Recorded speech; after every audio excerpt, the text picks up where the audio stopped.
Quase 2000 anos se passaram e ainda continuamos a fazer a mesma pergunta que aquele carcereiro fez em Filipos. O que devo fazer para ser salvo? Atos, capítulo 16, versículo 30. O fato é que há muita confusão religiosa no mundo hoje.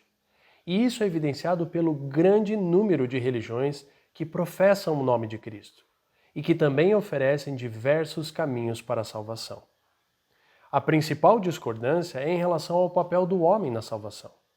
Em geral, as pessoas concordam em relação ao papel de Deus, o que Deus fez para proporcionar salvação ao homem. Mas discordam em relação ao que o homem deve fazer para receber essa salvação. Muitas doutrinas diferentes no mundo somente atestam que o Espírito da Verdade, mencionado por Jesus no momento da última ceia, em João capítulo 15, 16, o Espírito que revelou a verdade, que produz unidade entre os cristãos, não está presente em vários círculos religiosos que divergem sobre esse assunto básico e central da fé cristã. Sabemos que somente a palavra de Deus é a verdade revelada. Nesse mesmo contexto da última ceia, Jesus nos diz, em João capítulo 17, versículo 17, santifica-os na verdade, a tua palavra é a verdade. E é somente conhecendo as Escrituras, a verdade de Deus, que nós podemos ter segurança em relação à nossa salvação. O fato é que nós não seremos julgados pelas ideias, filosofias ou doutrinas teológicas humanas, mas pelas palavras de Jesus.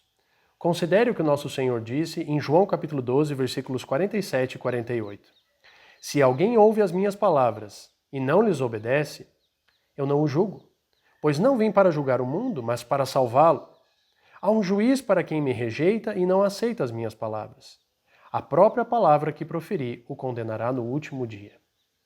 O padrão do nosso julgamento não será nenhuma ideia humana, nenhuma doutrina instituída pelos homens, mas a palavra de Deus que foi revelada para todos nós. Agora, podemos nos perguntar, por que precisamos ser salvos?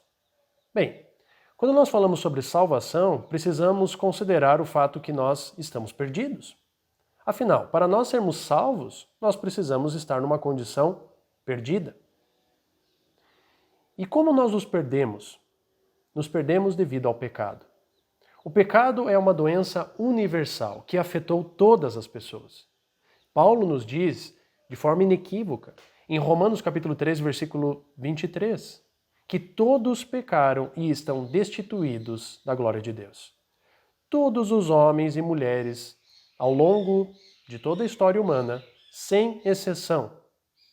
A exceção é Cristo, mas dentre os homens, nenhum deixou de pecar. Todos violaram a palavra de Deus.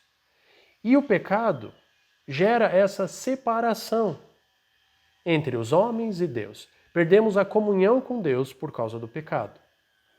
Isaías nos diz, no seu capítulo 59, versículos 1 e 2, o seguinte: Vejam, o braço do Senhor não está tão encolhido que não possa salvar, e o seu ouvido tão surdo que não possa ouvir. Mas as suas maldades separaram vocês do seu Deus. Os seus pecados esconderam de vocês o rosto dele, e por isso ele não os ouvirá. Então foram os nossos pecados que nos afastaram de um Deus justo e santo.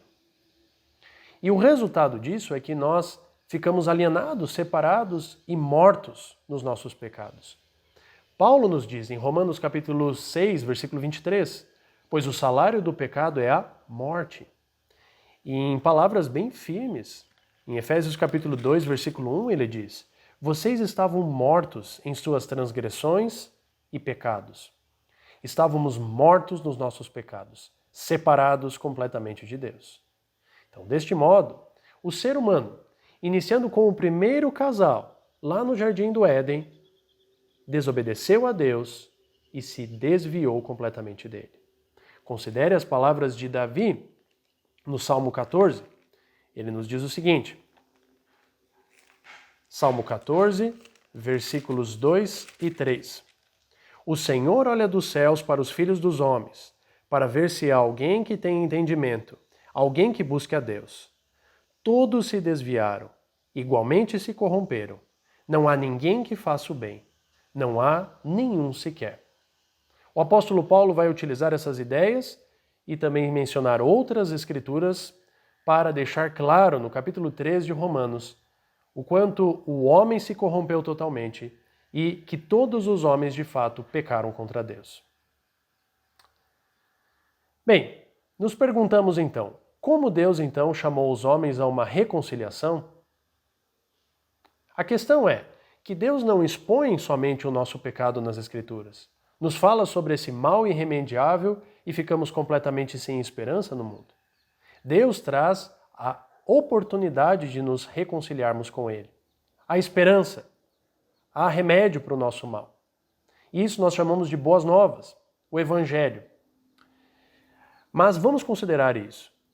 A morte, então, é o preço que Deus estabeleceu pelo pecado. Desde o Jardim do Éden, Gênesis capítulo 2, versículo 17, do dia em que Adão e Eva comessem do fruto proibido, eles certamente morreriam. De fato, morreram. Perderam o acesso à árvore da vida e morreram espiritualmente sendo banidos da presença de Deus. Já vimos que Paulo nos diz em Romanos 6:23 que o salário do pecado é a morte. Então Deus determinou isso. Agora, como Deus poderia então perdoar homens pecadores, visto que ele não pode manter comunhão com o pecado, conforme vimos em Isaías 59? Bem, a divindade, como divindade, não poderia morrer. Portanto, o plano que Deus estabeleceu foi enviar o Verbo eterno à Terra, em forma humana, como o seu Filho, Jesus Cristo. Então, este Filho, como divindade em forma humana, iria morrer para pagar o preço pelo pecado do homem. E é justamente essa ideia que nós vemos no Novo Testamento. Em João capítulo 1, versículo 29, João Batista diz: "Este é o Cordeiro de Deus que tira o pecado do mundo." Ou Paulo nos diz em Gálatas capítulo 3, versículo 13, que Cristo sofreu a maldição do pecado em sua vida, para que nós não precisássemos ser malditos de Deus, recebemos toda a ira de Deus sobre nós, por causa do nosso pecado. Paulo também nos diz em Efésios capítulo 5, versículo 2, que Cristo foi um sacrifício de Deus, um sacrifício agradável a Ele. Ele diz: "E vivam em amor, como também Cristo nos amou e se entregou por nós, como oferta e sacrifício de aroma agradável a Deus." Cristo foi esse sacrifício enviado pelo Pai para perdoar os nossos pecados. Deus, assim, conseguiu ser o justo no sentido que ele puniu o pecado. Ele estabeleceu um preço, que era a morte, e ele teve de cumprir isso.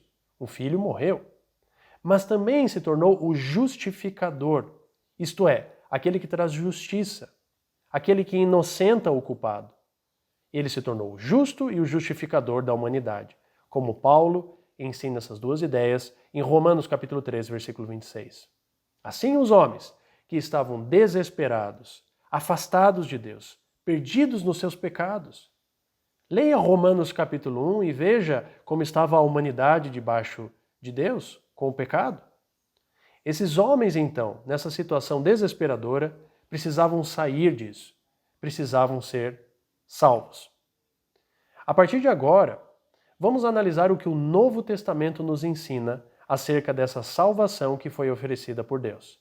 Nos acompanhe nas próximas aulas que vamos lidar com várias ideias ensinadas no Novo Testamento para que nós possamos entender o que Deus quer que nós façamos para sermos salvos. Muito obrigado.